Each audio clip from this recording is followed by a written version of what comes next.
మీ మోకాల నొప్పులకు ఎటువంటి సర్జరీ లేకుండా ఎపియాన్ పెయిన్ క్లినిక్ అందిస్తున్న అత్యాధునిక చికిత్స. అంటే మనం తింటున్న ఆహారంలో ఇంత నిస్తేజమైన నిర్వీర్యమైన అంశాలు ఉన్నాయని ఏ డాక్టరు ఎందుకు చెప్పట్లేదు? ఏ విజ్ఞాని ఏం మాట్లాడటం లేదు? పాలు తాగద్దండి అని ఈ బయోకెమిస్టులు ఎందుకు చెప్పట్లేదు? చక్కెర తినద్దండి అని ఈ డాక్టర్లు ఎందుకు చెప్పట్లేదు?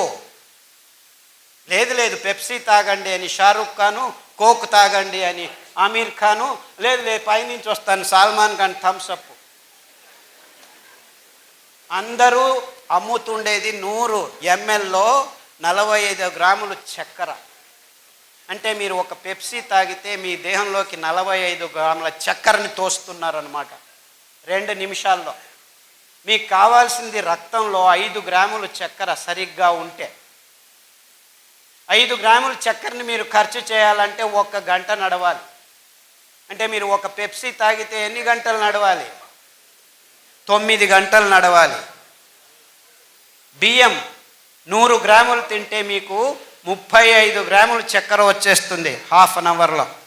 గోధుమలు తింటే 15 మినిట్స్లో వచ్చేస్తుంది. 2 పుల్కాలు తింటే చాలు. ఓహో, డాక్టర్ చెప్పాడు నూనె వద్దంట, వేడి పుల్కాలు తిన్నాం, డ్రై పుల్కాస్. మీరు డ్రై తిన్నా వెట్ తిన్నా పుల్కానే, చక్కెరేనే. డ్రై పుల్కాలు తిని ఎంతమంది ఆరోగ్యంగా ఉన్నారు? I want to see. ఎంతమందికి డయాబెటీస్ బాగైంది? I want to see. Diabetes వచ్చిన వెంటనే చపాతీ తిను.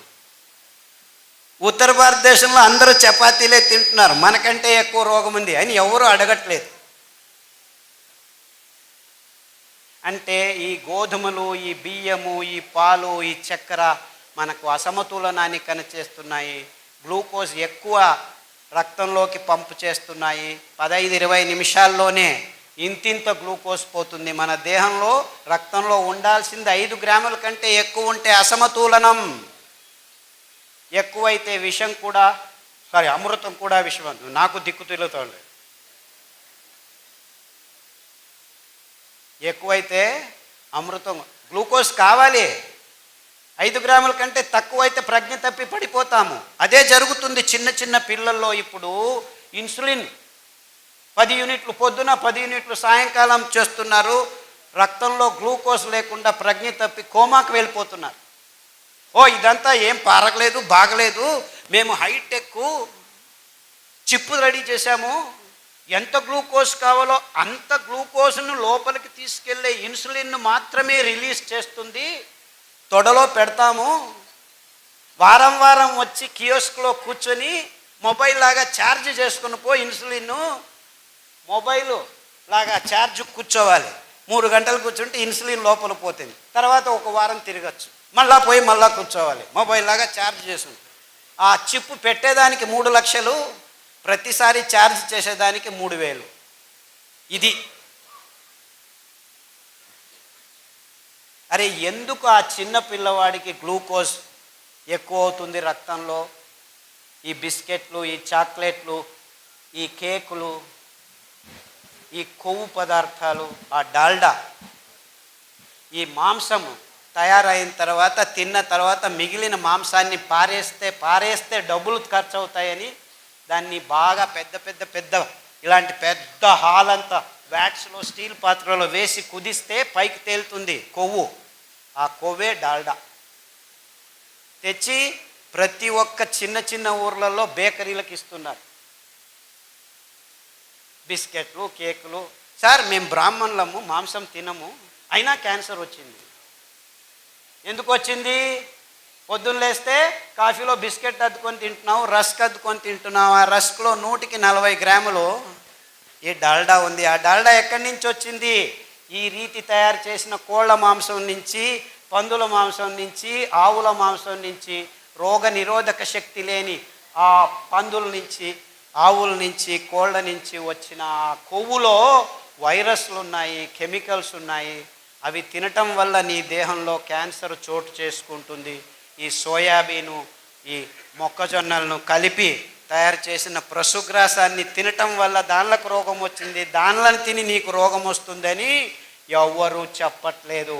అందుకే క్యాన్సర్ గడ్డలు చిన్న చిన్న పిల్లల్లో ఎముకల మీద, రక్తంలో, గర్భకోశంలో, మెదుళ్లలో ఇలా 15 రకాల క్యాన్సర్లకి మేము ఆహారము, కషాయాలను తయారు చేసి లిస్ట్ రెడీ చేశాము. చాలామందికి బాగా అయిన తర్వాత 14 ఆ పుస్తకంలో అన్ని లిస్టు చేసి ఏ క్యాన్సర్కి ఏ ఆహారం, ఏ కషాయం ఉదయం, ఏ కషాయం మధ్యాహ్నం తాగాలి అని వివరంగా రాసి పెట్టాము. ఆ పుస్తకాన్ని చూసుకొని బాగు చేసుకున్నామని ఫోన్ చేసేవాళ్ళు ఇప్పుడు దుబాయ్, కువైట్, అమెరికా, న్యూజిలాండ్ నుంచి నాకు ఫోన్ చేస్తున్నారు. సార్ మాకు ఇది బాగా అయింది, మాకు కషాయాలు దొరకట్లేదు, ఎండిపోయిన ఆకుల్ని కషాయాలుగా తాగవచ్చా? మా అమ్మా నాన్న వాళ్ళు దాన్ని ఎండబెట్టి పొడి పంపిస్తారంట. లేదు బాబు, మీ దేశంలోనూ కొన్ని కషాయాలు చెప్తాను, మీ దేశంలో దొరుకుతున్న ఆకుల్ని పేర్లు రాసి పంపించు అని చెప్తే మాకు డిల్ వీడ్ దొరుకుతుంది, మాకు పార్స్లీ దొరుకుతుంది, మాకు పైన్ ఆకులు దొరుకుతాయి, మాకు మేపుల్ ఆకులు దొరుకుతాయి అని చెప్తే మీరు కూడాను మింట్ లీఫ్, మింట్ అంటే పుదీనా, బేసిల్ అంటే తులసి, మన దేశంలో తులసిలాగే అక్కడను బేసిల్ అని ఉంటుంది. డిల్వీడ్ అంటే సబ్బకి ఆకు, శతపుష్పి అంటారు. దాన్ని తాగండి కషాయాలుగా. పైన్ లీవ్స్ అని మనకు ఈ రావి చెట్లు, అక్కడ పైన్ చెట్లు ఎక్కడంటే అక్కడ పెరుగుతూ ఉంటాయి. ఆ పైన్ లీవ్స్ కషాయాలు తాగండి, ఈ క్యాన్సర్ గడ్డలన్నీ కరిగిపోతాయని చెప్తే ఆ కషాయాలు తాగి ఈ సిరిధాన్యాలను తిని అందరూ హ్యాపీగా ఉన్నారు. ఇక్కడ కాదు, ఎక్కడున్నా కానీ రోగమే. ఎక్కడైనా ఈ సిరిధాన్యాలు మీ దేహాన్ని శుద్ధం చేస్తాయి. ఎందుకంటే దేవుడు మానవ కులానికి కావాలి అని ఈ సిరిధాన్యాల్ని అన్ని చోట్ల తయారు చేశాడు. ఇప్పుడే తెచ్చిచ్చాడు రైతన్న. ఇదే అండుకొర్రలు. దీన్ని అందరూ నిర్నామం అయిపోయి ఉన్నాయి. నేను 20 సంవత్సరాల క్రితం నేను ఆలోచించి ఇంత అద్భుతమైన ధాన్యం నాశనం అవుతుందని పరిగెత్తుకొచ్చి విత్తనాలు తీసుకొని, ఇన్ఫ్యాక్ట్ అమెరికాలో పెంచుతున్నారు ఇది ఇప్పటికీ. ఏం చేస్తున్నారు వాళ్ళు తినటం లేదు, పక్షులకు వేస్తున్నారు. They are growing tons and tons of it. కొలరాడాలో మొన్న పోయి వచ్చాను టెక్సాస్కి. అక్కడి నుంచి we have lots of this అంటున్నారు. ఏం చేస్తున్నారా? పక్షులకు వేస్తున్నాను. మీరేం తింటున్నారా? పందులు తింటున్నాము అంటున్నారు. పందులు తిని రోగాలు వస్తున్నాయి. ఎన్ని రోగాలంటే పార్కిన్సన్స్ అంట పేరు. అంటే ఏమిటి? నీ పేరేం పేరు? భార్యను అడుగుతున్నాడు భర్త. ఎప్పుడు పెళ్లి చేసుకున్నాను నేను? ఒక 20 నిమిషాలు మర్చిపోతాడు, వాడికి తెలియదు ఎక్కడున్నాడు అని. ఇది మా ఇల్లా? ఎప్పుడు నువ్వెవరు? 20 నిమిషాల తర్వాత జ్ఞాపకం, నేను మా ఇంట్లోనే ఉన్నాను అంటే తనను తాను మర్చిపోయే రోగాన్ని అమెరికాలో అతి ఎక్కువగా తయారు చేస్తారు. క్యాన్సర్ అవంతా అయిపోయాయి, చాలా అందరికీ. They are not important now. Parkinson's, Alzheimer's అంటే మతిమరుపు రోగాలు. అంటే తనను తాను గుర్తించుకోలేని నీచ స్థితికి, ఈ ఆహారం వల్ల తాను దిగజారుతున్నానని తెలుసుకోలేని బుద్ధిమాంద్యానికి ఈ అభివృద్ధి చెందిన దేశాలు పోతూ ఉంటే వాళ్ళని చూసి మనం నేర్చుకుంటున్నాము. If they are fools, we're idiots. చప్పట్లు చెప్పండి అయ్యా.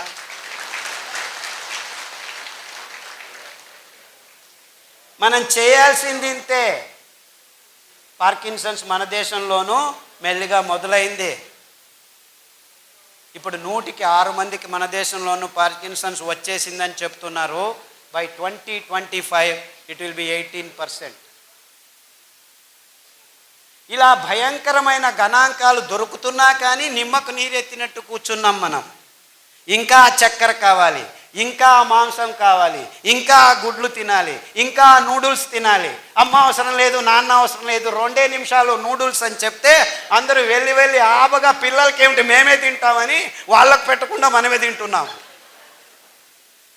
ఎందుకు? వంట చేసే తప్పుతుంది అంటే ఇంట్లో వంట చేయటం మీరు చేయకండి, అన్నీ మేమే చేసిస్తాం, మీ వంటగదులు ఎందుకు, వంటగదులు అవసరం లేదు అని. ఇప్పుడు బెంగళూరులో ముందు 2 బెడ్రూమ్